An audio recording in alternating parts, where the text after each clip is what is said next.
Hello दोस्तों, स्वागत है आपका health and medicine YouTube channel में। और आज की इस वीडियो में हम बात करेंगे स्कॉर्पियन के काटने के बारे में। जब भी स्कॉर्पियन हमारी बॉडी में काटता है तो सीवियर पेन होता है और बहुत ज़्यादा पसीना आता है।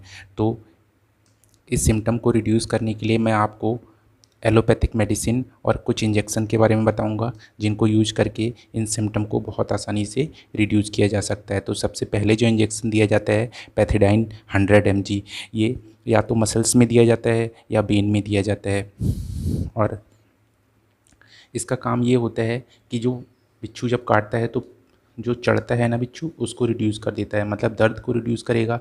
और जो सिग्नल होते हैं ना, जब भी हमारी बॉडी में कोई पेन या कोई दर्द है, जैसे बिच्छू चढ़ रहा है तो उससे प्रोड्यूस जो पेन हो रहा है उसके सिग्नल जो हमारे माइंड में जाते हैं, तो उन सिग्नल को ये रिड्यूस कर देता है, बंद कर देता है पैथिडाइन इंजेक्शन, जिससे हमारी बॉडी रिलैक्स हो जाती है और जो बिच्छू चढ़ रहा है उसको स्टॉप कर देता है।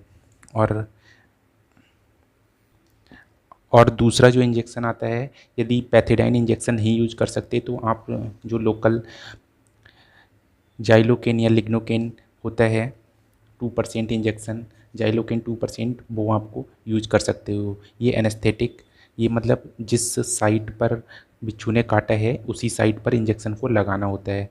तो ये काम क्या करता है, ये एनेस्थेटिक के समान यूज करता है, मतलब उतने पार्ट को सुन्न कर देगा कुछ टाइम के लिए। तो जब पार्ट सुन्न हो जाएगा बॉडी का तो हमें लगेगा ही नहीं कि किसी ने काटा है या कुछ चढ़ रहा है या दर्द हो रहा है, ऐसा।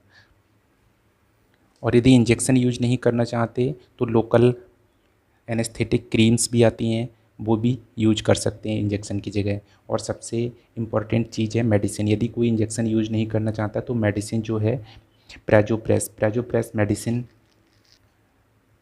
मेडिसिन यूज कर सकते हैं। और ये एक प्रकार की अल्फ़ा ब्लॉकर होती है और इसका काम होता है कि हमारी जो ब्लड वेसल्स होती हैं उनको रिलैक्स कर देना। जब ब्लड वेसल्स रिलैक्स हो जाएंगी तो हमारी बॉडी में जो, कभी कभी ऐसा होता है जब बिच्छू काटता है तो बीपी भी बढ़ जाता है, तो बीपी को भी ये रिलैक्स करती है और जो ब्लड वेसल्स को रिलैक्स करती है और पेन को रिड्यूस करती है। तो आसानी से बहुत हेल्प करती है ये मेडिसिन। यदि प्रेजोप्रेस आपको नहीं मिल रही है तो सिप्लर 40 mg यूज कर सकते हैं। और इस मेडिसिन को छोटे छोटे बच्चों में देखिए आप ध्यान से कैसे यूज़ करना है। जैसे प्रेजोप्रेस 1 mg या सिप्लर 10 mg का जब भी यूज करें तो उसको या तो 4 भागों में डिवाइड कर लें या 2 भागों में डिवाइड कर लें। जब छोटे बच्चों में आप दे रहे होंगे, जब 4 भागों में डिवाइड करेंगे तो प्रत्येक 4 घंटे बाद इसे देना है। 4 घंटे बाद 1/4 टैबलेट देना है। और यदि आधी टैबलेट दे रहे हैं तो एवरी 6 आवर में देना है। तो ये डोज आपको सही से याद रखनी है। और यदि एडल्ट में दे रहे हैं तो आप एक एक टैबलेट दीजिए, बच्चों में दे रहे हैं तो थोड़ा डोज का ध्यान रखना है। और इस मेडिसिन से बहुत आसानी से ये बिच्छू के काटने के जो ट्रीटमेंट है, बहुत बढ़िया ट्रीटमेंट है ये, और सारे जो सिम्टम होते हैं वो रिड्यूस हो जाते हैं। Thanks for watching my video. Channel को ज़रूर सब्सक्राइब करें।